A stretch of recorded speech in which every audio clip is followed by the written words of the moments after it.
Welcome to the My Diabetes iPhone app instructional video tour. This is the home screen for the app, which features all the option tiles for the app. Simply tap on one of these to enter that section. To make it easy for you to find the relevant sections of the video, this slide tells you how many minutes and seconds into the video you need to go in order to look at that section. So firstly, we're going to look at the Manage tile. When you tap on the Manage tile, it takes you to a screen that has 4 sections: glucose, food, exercise, and medication.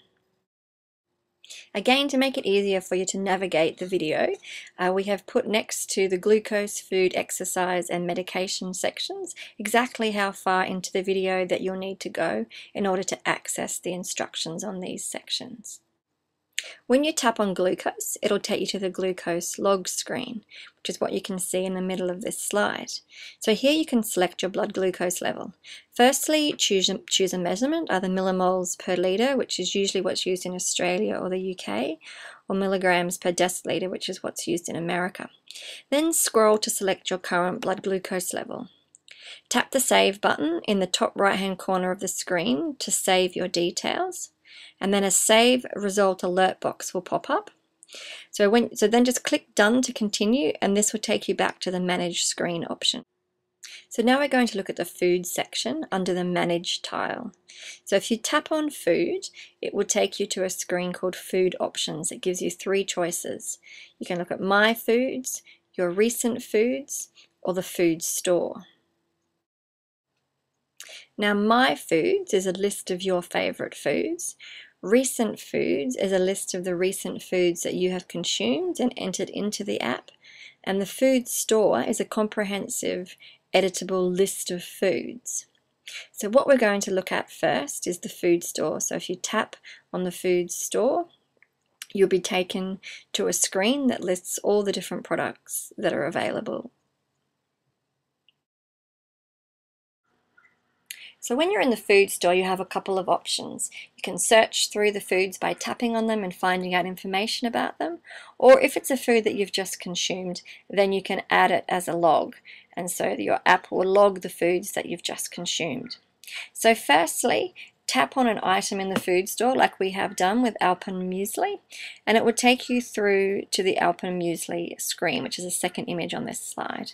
In the top right hand corner, if you tap on the little arrow, that will take you through to a screen where you can add it as a log to indicate that you have consumed it, or you can add it to your favorite foods. So if you have consumed it, tap on Add a Log. This will take you to Select Quantity and Serving screen. And once you've done that, you can tap on Save in the very top right hand corner. So there's 2 ways that you can search for foods in the food store. Firstly, on the first image to the left, you can search alphabetically. So you can scroll down or you can tap on the letters. Secondly, you can search using the search bar function. So if you type a word into the search bar, like we have done by typing rice in, then it will bring up a list of the different varieties of rice that are available within the food store. All you need to do is just tap on one of these to select them.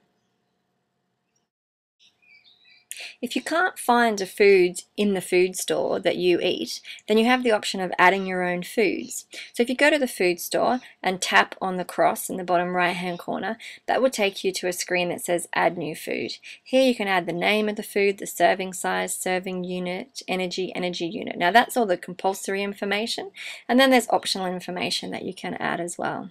So you can see on the third image of this slide that we've started an example by adding in Paul's Yogurt as a product. So you just fill in the rest of the information that's required in the compulsory information section, and when you've completed that, just tap on Save in the top right hand corner. Now if you need to delete an item in the food store, and you can only delete items that you have added into the food store yourself, then tap on the Edit button in the top right corner, and little red circles with white lines will appear next to some of the items. So these are the only items that you can delete. If you tap on that red circle, then that will delete the item. If at any time you would like to refresh the food list, just tap on the bottom left-hand button. And if at any stage you would like to go back to a previous screen, just tap on the top left-hand button, whatever that is, on whatever screen that you're in, and you will go back to a previous screen.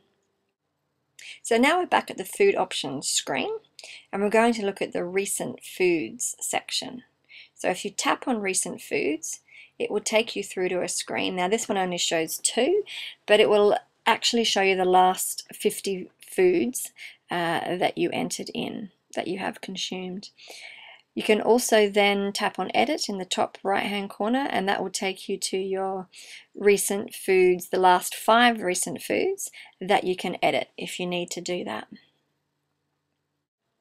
So now I go back to the My Food options screen, and we'll look at the My Food section. So if you tap on My Foods, it will take you through to a list of what you've added into your favorite foods. To delete any of these items, just tap on the edit in the top right hand side. And if you would like to look at more information about a certain food in your list of foods, then just tap on the food like we have done with Alpenmuesli, and that will take you to a screen that shows you the breakdown information for that particular food.